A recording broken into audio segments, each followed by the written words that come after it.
Nous avons passé des moments merveilleux dans cet endroit. Ce matin, il a fallu le quitter. Le manager, la cuisinière et les femmes de ménage qui ont été à nos petits soins pendant 2 jours étaient là pour nous saluer une dernière fois.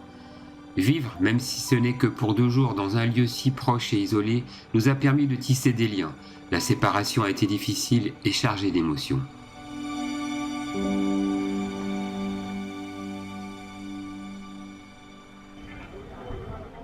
Avant de monter à bord de notre houseboat, nous avions une envie irrésistible de food.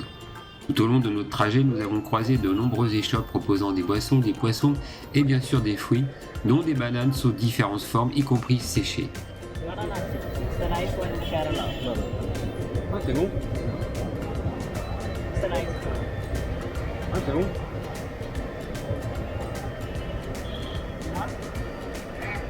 Chaque étalage était si joliment présenté qu'il était difficile de résister à l'envie de s'arrêter au hasard.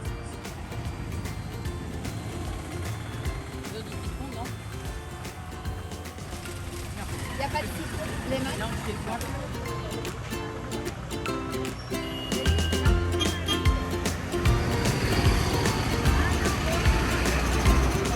Bien sûr, nous avons pris des photos et comme à chaque fois, nous avons demandé la permission. Ce qui a suivi était un rituel familier.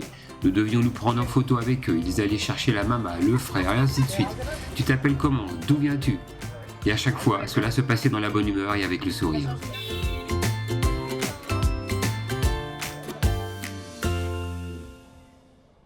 Les backwaters forment un véritable réseau de voies aquatiques navigables de toute taille, tout un univers que nous voulions explorer absolument.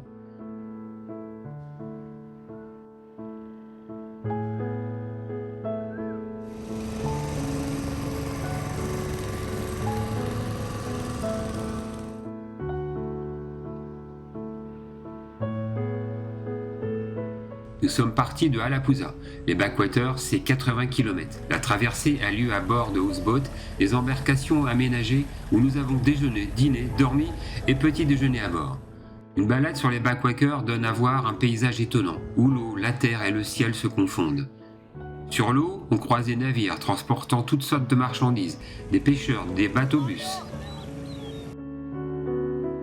Sur la rive, c'est un bonheur d'observer la vie locale, les habitants qui viennent chercher l'eau, les enfants qui vont à l'école en barque, l'animation dans les villages.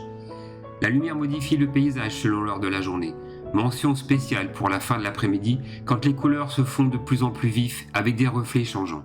Un univers fascinant et magique à explorer. En fin d'après-midi, le houseboat a stoppé sa navigation pour la nuit.